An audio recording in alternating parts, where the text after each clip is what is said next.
Hi there, welcome to Floating in Books. Today's video is going to be my August wrap-up, and I read 8 books.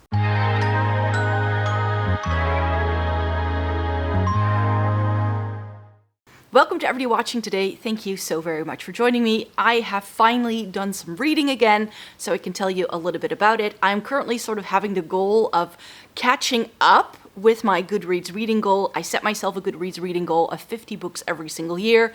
I don't really mind if I don't make it, but I've currently really gotten the hang of reading again, which is why I've read 8 books, and most of these books I've read in like the past month, because I've been really been hiking on the reading train again. So I have 1 audiobook for you and 7 physical copies. So let me start with the audiobook first, because I don't have anything to show you there. It's the audiobook by Dr. Julie Smith, Why Has Nobody Told Me This Before? And it's like this psychological self-help kind of book, and I just thought I could enjoy this. I like listening to a lot more non-fiction than I do fiction, and I just thought the blurb on this was pretty nice. I gave this 3 stars in the end because I mainly thought it was very repetitive. It goes over all of these different topics of, why we get depressed and why you can feel this way and that way. And it just, every chapter was so short and concise that I just sometimes wanted a little bit more out of it. So that wasn't the purpose of the book. It's sort of like this whole overview of, why don't we talk about these things more? And that's sort of the premise of the book. And it got sort of old about halfway through, and I really lost interest in a lot of the topics that were discussed in the latter half of the book. So this was still good if you want like an overview of psychology and what you can do in certain situations. Then if that's what you're looking for, this can still be a good one. But for me, it wasn't quite what I was looking for. So I've done a couple of videos where I've told you about book series I still want to read and which I wanted to prioritize for this year. And I finally got started on the Red Sister Trilogy. I'm not entirely sure what the name of the series is officially called. It's like something Chronicles, I believe. But the first book is Red Sister, and I also read the second one, which is Grey Sister. And in this trilogy, we follow a girl named Nona, who is sold by her mother to a child trader, and she ends up in this like makeshift fighting ring in the first book, and then eventually, in certain situations, she is picked up and bought by the headmistress of a convent that pretty much teaches little girls how to become assassins. And so we join her in the first book as she becomes a novice at this convent and becomes a Red Sister. And then as her journey continues throughout her schooling there, we get into Grey Sister as well. These books were really enjoyable. They're very fast-paced, but with both of them, it took like the first 100 pages or so for me to really get into it, especially with the first one, Red Sister. I felt that there was just a lot of things going on in the first couple of chapters of the book where nothing was really explained. And you kind of fall in the middle of this story with a character you don't know and that you don't really feel very attached to yet. And we're getting all of these flashbacks of her life and we don't really know who she is. So the first couple of 100 pages was really difficult to get into with this one, I found. But once I got in it, I was there and I didn't want to let it go, and it was super fast-paced. In the second half of the book, I read just a lot more quickly, and I felt that something similar went on in the second book, where in the first half of the book, it's just a little bit slow and not much is happening. We just have Nona reflecting on some of the things that happened in the first book, so I won't spoil that. And sort of she's carrying around this guilt and this like anger that she doesn't really know what to do with. So we get a lot of her like characterization, but that takes up about 2/3 of the book here.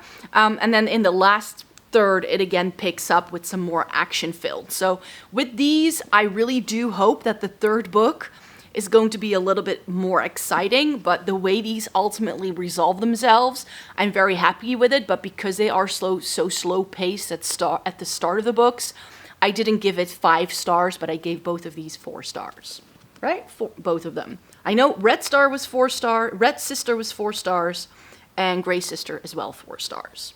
A book that had been on my to-read list for some time was Ottessa Moshfegh's My Year of Rest and Relaxation. This came out a few years ago, and I did pick it up quite quickly.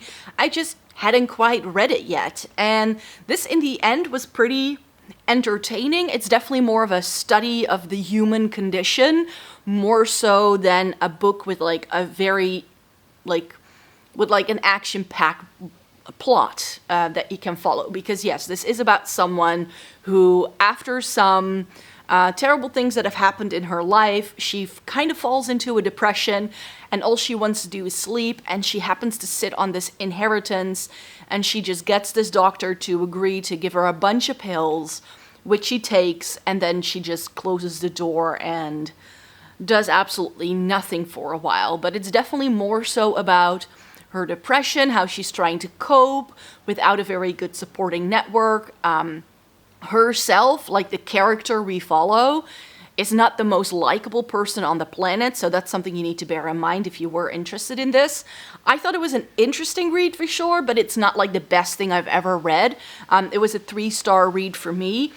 It's quite short, it's an easy read, the spacing is also quite generous, so this is one you can read in a day if you'd like.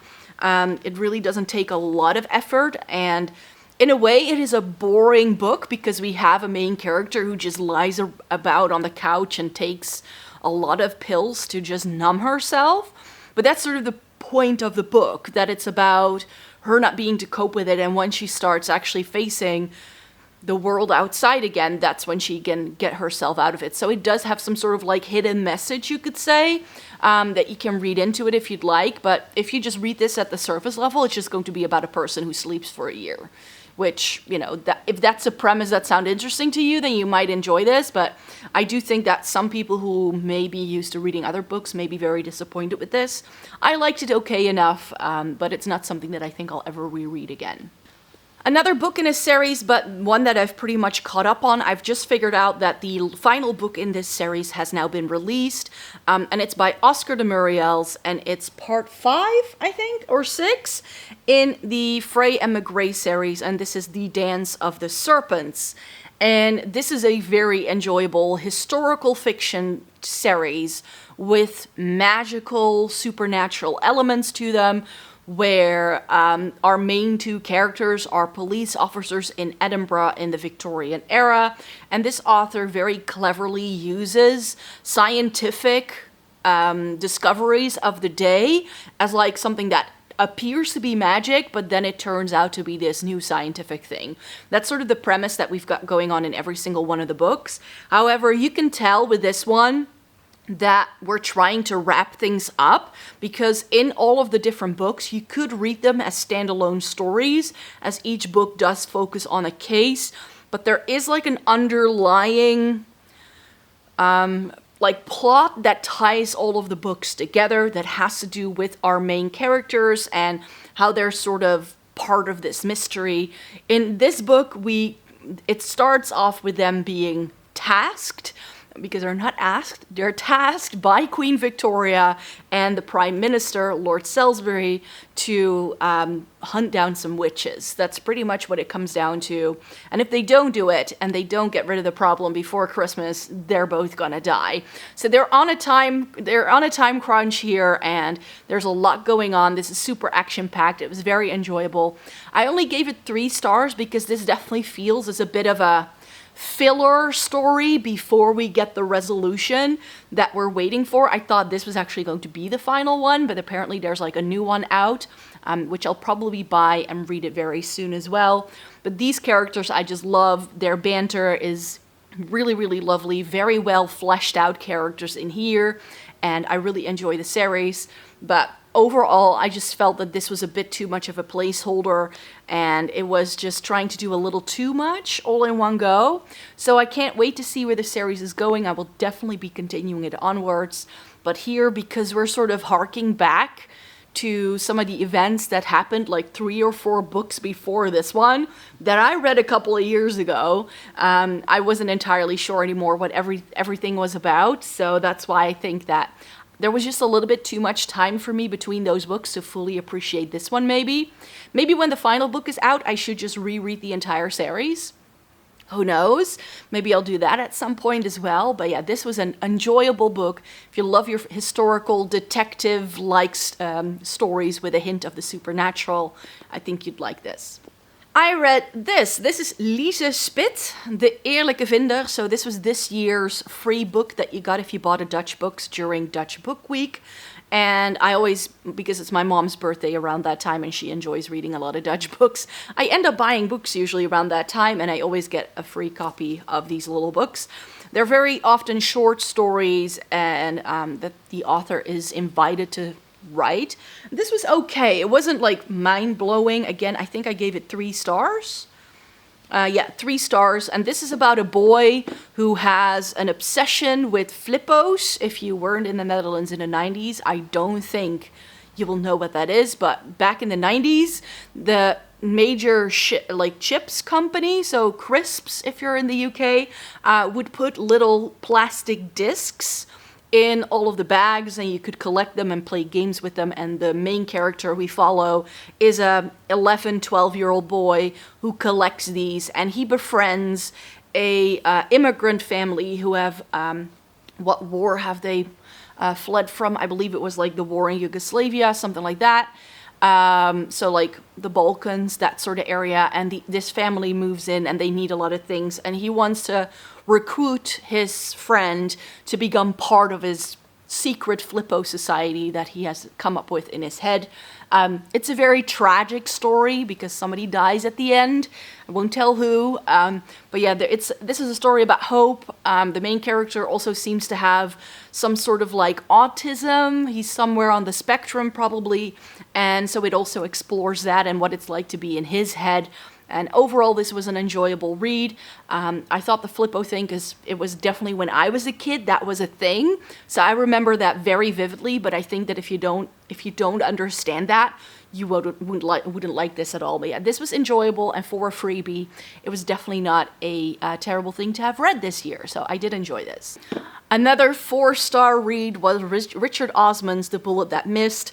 This is part 3 of the Thursday Murder Club. I read the first one and knew that I didn't necessarily want to continue the series because it was okay. It was very enjoyable. This is about a couple of people in a retirement home somewhere in the south of England who end up solving murder cases. And, you know, they have bad backs and their memory is sometimes failing them, but they end up becoming part of this entire thing, and they actually inform police of it. I think it's this, you know? So it's very much British dry humor that is also very much part of it. So if you like that sort of thing, you may enjoy this. But my friends gifted me the second and the third book in this series for my birthday last year.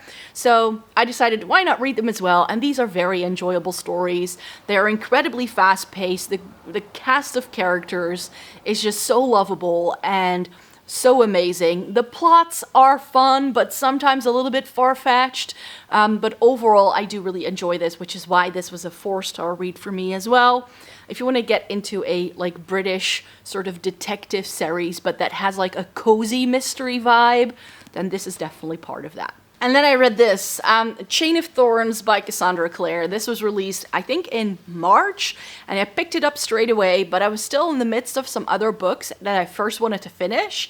And then this was just like lying on my little table besides my couch for months because I had this huge reading slump in like April and May. So I didn't get to this until now, but I did once I started reading it. I flew through it because these, even though it's a really big book, are super fast-paced. In case you don't know who Cassandra Clare is, she's the author of all the Shadowhunters series, and by now there are like, 20 books in the series. As I was reading this, I realized I never read the second one. So I read the first book in this series, so I knew the cast of characters, and it was very easily reacquainted with them that I was reading this. But then at the end of the book, it wasn't until the end, I was like, I think I actually never read the second one. And so that was my bad, but, you know, that just goes to show the quality of these books and that you really don't have to read the entire trilogy to still be able to enjoy it. Truth be told, I think you could just read the final one and still know everything. Because one thing that Cassandra Clare very much does is that it's far more about the characters and the relationships rather than it being about the shadow hunters and the demons that they fight, which I felt the first couple of books were about a lot more. In here, it's sort of a continuation from the Infernal Devices trilogy, so this is set in like early 20th century London, so it has that historical element to it. And the Infernal Devices is my favorite one of all of the different Shadowhunter series that we'd had. So that's why I still wanted to pick this up, but I've now decided that this is the last Shadowhunters book that I'm going to be reading because these are just not good. I didn't hate read this. Like, I definitely have a couple of this where I was just like, hate reading it. I was like, oh no. One thing I greatly dislike about these books is that they have a multiple POV. So we get a different part of the storyline from different characters. And in a way, that doesn't have to be a bad thing in itself. But what she does is that there will be a piece of action happening. And then we'll get to the moment that the action happens, we get like the perspective from 4 or 5 different characters. Which is why this book is so long. Because I don't need how every single character leads up to that one important thing. I don't need to have that being told like explicitly. And one of the things that I've heard a lot of people say is how they find these characters so amazing and that they fall in love with them. And I just don't have that as much as everybody else does. Was it an enjoyable read? Is it fast-paced? Is it still 3 stars for me? Yeah, sure, it's enjoyable. But it doesn't go any further for me than that. So that's why I definitely have decided that this is going to be the final Shadowhunters book that I will be reading, because I'm just a little over the way this is written. And I just feel this is so badly edited. It's got things in here where I just feel like, oh, you're trying to make yourself look so clever, and in doing so, you completely take away from the narrative you're trying to create. So this book is just trying to do way too much, and I feel this book should have been half of what is actually going on here. It's like over 750 pages. This could have been a 300 to 400 page book, easily, and you would have still been able to get the same story. So that's why I feel there's a lot of filler, a lot of fodder. You really don't have to read the entire book in order to know what this story is about. That's just the way I feel. And finally, the 8th book I read is this. This is Benedict Jacka's Faded. And I had never heard of this. I very randomly picked this up from Waterstones in Amsterdam a couple of years ago. This isn't even really on Goodreads. There is a listing for it on Goodreads, but it says it's 11 pages. It's not. It's like 320. And I think I have found myself a new favorite urban fantasy series because I gave this book 5 stars. It gives Dresden Files by Jim Butcher. It gives Rivers of London by Ben Aronovich. I believe this was published for the first time around the same time as the Rivers of London series did. It's probably why they look like this. It was first published in 2012, and in this story, we get, what's his name? Alex Verus, and he runs a magic shop in Camden, in London. He's a magician, he's a wizard, and he can do like mind magic, like he can read people's minds and like steer them in different directions that way, and he can look ahead in the future. That's his main thing. He can like see how the future might work, and we're diving headfirst into this huge political scheming plot. This reads like a movie. It's incredibly fast-paced. I had such a good time reading this. He's got a fun sidekick as well. He gets his costumes made by a gigantic spider. That's probably why there's a spider at the front here, who's like one of his best friends as well. So I really, really enjoyed this. It's an incredibly fun, fast-paced read, and I hope to be able to find the second book in this series soon, because I've never seen this anywhere in my local bookstore. I definitely only found this at Waterstones, so this may be very much an English language thing, and it's not that well known, but yeah, I really, really, really enjoyed it, and this was so fast-paced, and it reminded me a little bit of Ready Player One at the end, because there is this artifact that was found. There is sort of like there were some wars between like light and dark magicians, and they battled it out, and sometimes they still find artifacts from those dark wars, and they have found one of those artifacts, and he is recruited to open the artifact. And very much the way that the gaming element in Ready Player One works, I felt the opening of that artifact and the maze inside it, how that really played out. So this was super enjoyable, really fast paced. It's about elemental magic. It's about, he actually also has a friend who carries him, who's like a wind elemental who like flies him through London. It's so fast paced, so fun, and I really enjoyed it. And I'm so glad to finally have found a 5-star book. This is my first 5-star read of the year, and I can't wait to be continuing this series very, very soon. I will definitely be reading all of them. I think there are 8 or 10 books out in this series, so it's done quite well, else you won't get a 10-book series, of course, but I had never heard of it before, and I really, really enjoyed this. So those are the books that I read in the past couple of months. I'm not entirely sure. I think it was like May, June, and July. So 8 books for 3 months may not seem like a lot, but I'm currently in the midst of my summer vacation, so I definitely want to read some more again. I'm about halfway through, about 2/3 of the way through another audiobook. I'm listening to Yellowface by R.F. Kuang, because that's been getting a lot of hype, and I saw it on my Storytel app, and I was like, I might listen to some nonfiction again. And so far, as an audiobook, I really enjoy it. Very often with nonfiction, I find it very difficult to keep track of the story if I'm listening to it, because I'm not that much of an listening person. I prefer to read something on a page. And I'm also in the midst, and I'm roughly halfway through the Atlas Paradox by Levi Blake. So that's sort of what I've got going on. I was hoping I could finish both of them before filming this video, but this video needs to go up, which is why I'm coming to you makeupless, because I didn't feel like doing my makeup today.